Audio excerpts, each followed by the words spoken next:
नमस्कार,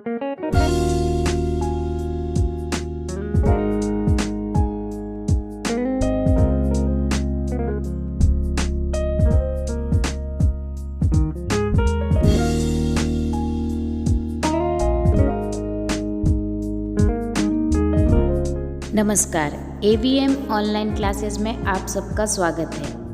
अध्याय 6 उत्तक। इस अध्याय के अंतर्गत पहले की 2 वीडियो में हमने पादप उत्तक के बारे में जानकारी प्राप्त की थी। उनमें हमने पादप उत्तक, उनकी संरचना और उनके कार्यों के बारे में अध्ययन किया था। तीसरे भाग में हमने जंतु उत्तक के बारे में अध्ययन किया था। जंतु उत्तक कितने प्रकार के होते हैं और मुख्य रूप से 2 उत्तक, एपिथेलियम उत्तक और संयोजी उत्तक। उन 2 उत्तकों की संरचना और कार्यों के बारे में अध्ययन किया था। आज इस वीडियो में हम शेष 2 उत्तक, जंतु उत्तक के 2 भाग, पेशी उत्तक और तंत्रिका उत्तक के बारे में अध्ययन करने जा रहे हैं। चलिए सबसे पहले हम देखते हैं पेशी उत्तक।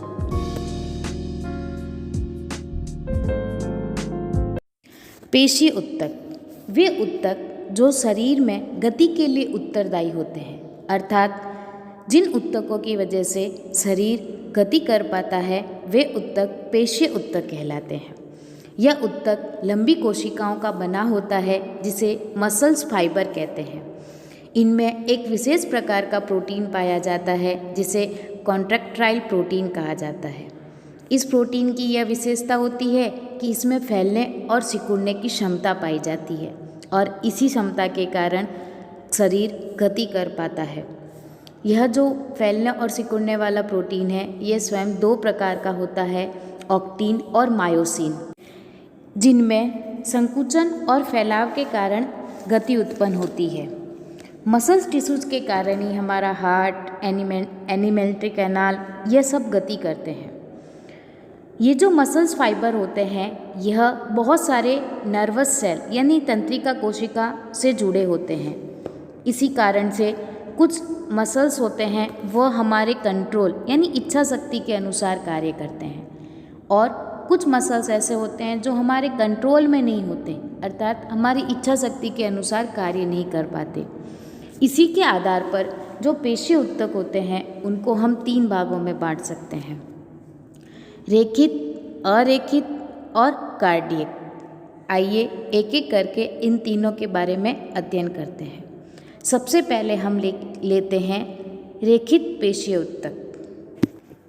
इन पेशियों को कंकाल पेशी भी कहा जाता है क्योंकि ये अधिकतर हड्डियों से जुड़े होते हैं तथा शारीरिक गति में सहायता करते हैं। सूक्ष्मदर्शी से देखने पर ये पेशियाँ हल्के तथा गहरे रंग में एक के बाद एक रेखाओं या धारियों के समान प्रतीत होती है।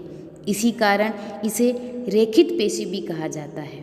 इसकी जो कोशिकाएं होती है वह लंबी, बेलनाकार, शाखा रहित या और बहुनाभीय होती है, यानी इसमें बहुत सारे न्यूक्लियस पाए जाते हैं। और इसकी सबसे बड़ी विशेषता ये होती है कि यह ऐच्छिक होता है, अर्थात इच्छा शक्ति के अनुसार कार्य करता है। जैसे हाथ पैर में जो विद्यमान पेशियां हैं उसको हम अपनी इच्छा शक्ति के अनुसार कार्य करवा सकते हैं या गति करवाते हैं। तो यह जो उत्तक है यह ऐच्छिक पेशी भी कहलाता है। स्पष्ट है कि जो रेखित पेशीय उत्तक है उनको हम ऐच्छिक उत्तक क्यों कहते हैं। यह मुख्य रूप से लिम्फ, नेक, बॉडी वॉल, फेस, डायफ्राम आदि में पाया जाता है। अगला हमारा उत्तक है अरेखित या अनैच्छिक। अनैच्छिक पेशीय उत्तक। जैसे अभी हमने देखा कि जो रेखित पेशीय उत्तक होता है यह हमारी इच्छा शक्ति के अनुसार कार्य करता है, यानी हमारे हाथ पैर की जो गति है वो हमारी इच्छा शक्ति पर निर्भर करती है। परंतु कभी कभी ऐसा होता है जैसे हमारे शरीर में और भी कई प्रकार की गतियाँ या क्रियाविधियाँ होती है जिन पर हमारा कोई कंट्रोल नहीं होता, जैसे आहार नाल में भोजन का प्रवाह या रक्त नलिका में रक्त नलिका का प्रसार एवं संकुचन। ऐसी कुछ गतियाँ हैं जिन पर हमारा कोई कंट्रोल नहीं होता। तो इस प्रकार की गतियाँ क्या कहलाती है? इस प्रकार की जो गतियाँ होती है जिनका संचालन हमारे द्वारा नहीं किया जा सकता या हमारी इच्छा शक्ति पर निर्भर नहीं होता है, वह अनैच्छिक क्रियाएं कहलाती है। और यह जो अरेखित पेशीय ऊतक है, यह अनैच्छिक क्रियाओं को, होने वाली क्रियाओं को पूर्ण करता है। जैसे चिकनी पेशियाँ अथवा अनैच्छिक पेशियाँ इन अनैच्छिक गतियों को नियंत्रित करने वाली होती है। उदाहरण के लिए आँख की पलक, मूत्रवाहिनी और फेफड़ों की श्वसनी में भी यह ऊतक पाया जाता है। इस ऊतक की संरचना के आधार पर अगर हम देखें तो इसकी जो कोशिकाएं होती है वह लंबी होती है और इनका आखिरी सिरा होता है वो नुकीला होता है। यह ऊतक एक केंद्रीय होता है और इसको अरेखित भी कहा जाता है, क्योंकि रेखित ऊतक के समान इसमें बैंड नहीं पाए जाते। जैसे वहाँ पर लाइट और डार्क बैंड उपस्थित थे, ऐसे लाइट और डार्क बैंड यहाँ पर नहीं पाए जाते, इसलिए इसे अरेखित पेशीय ऊतक भी कहा जाता है। यह जो ऊतक होता है यह हड्डियों से भी नहीं जुड़ा हुआ होता है। इस प्रकार हम रेखित और अरेखित पेशियों में अंतर स्पष्ट कर सकते हैं। आइए अब हम अगला पढ़ते हैं, कार्डियक ऊतक या हृदय पेशी। आप सबको पता है कि हमारा जो हृदय होता है यह जीवन भर एक समान संकुचित और प्रसारित होता रहता है, यानी दिन के 24 घंटे, सप्ताह के 7 दिन लगातार एक समान यह गति करता रहता है। ये किस कारण करता है? क्योंकि जो हमारा हृदय की जो पेशियाँ होती है यह अनैच्छिक पेशियाँ होती है। इनमें इस प्रकार की यह जो गति स्वाभाविक होती है। इसी कारण हमारा हृदय जीवन भर लयबद्ध होकर प्रसार व संकुचन करता रहता है। अगर हृदय पेशियों की संरचना के बारे में देखें तो जो हृदय पेशी है इसकी जो कोशिकाएं हैं वो बेलनाकार, शाखाओं वाली और एक केंद्रीय होती है। हृदय की यही गति रुधिर को पंप करके शरीर में भेजने का कार्य करती है और हमारी शारीरिक क्रियाएं सुचारू रूप से चल पाती है। अगला जंतु ऊतक है तंत्रिका ऊतक। तंत्रिका कोशिका के बारे में आपने सुना है, तंत्रिका कोशिका का नाम आपने पढ़ा है। क्या होती है तंत्रिका कोशिका? तो आपको याद आएगा कि कभी कभी ऐसा होता है, कुछ एग्जाम्पल ऐसे बताए कि हमारा हाथ किसी गर्म वस्तु को छू गया, हमने तुरंत हाथ हटा दिया, या फिर कभी ऐसा होता है कि पिन चुभ गई, कांटा चुभ गया, हमारा पैर तुरंत हट गया। बाह्य वातावरण में अगर किसी भी प्रकार की प्रतिकूलता है तो हमारी बॉडी उसको रिएक्ट करती है। तो यह सब किसके कारण हो पाता है? यह सब तंत्रिका कोशिका के कारण हो पाता है और यही तंत्रिका कोशिकाएं मिलकर जिस ऊतक का निर्माण करती है वह तंत्रिका ऊतक कहलाता है। वैसे तो सभी कोशिकाओं में उत्तेजना के प्रति अनुकूल प्रतिक्रिया करने की क्षमता पाई जाती है, परंतु यह जो तंत्रिका ऊतक की जो कोशिकाएं होती है यह बहुत जल्दी उत्तेजित होती है और इसके द्वारा जो ये उत्तेजना है यह पूरे शरीर में यथास्थान एक स्थान से दूसरे स्थान तक बहुत जल्दी पहुंचा दिया जाता है। जैसे ही हमारा हाथ किसी गर्म वस्तु को छूता है अगले ही पल वहाँ से हट जाता है।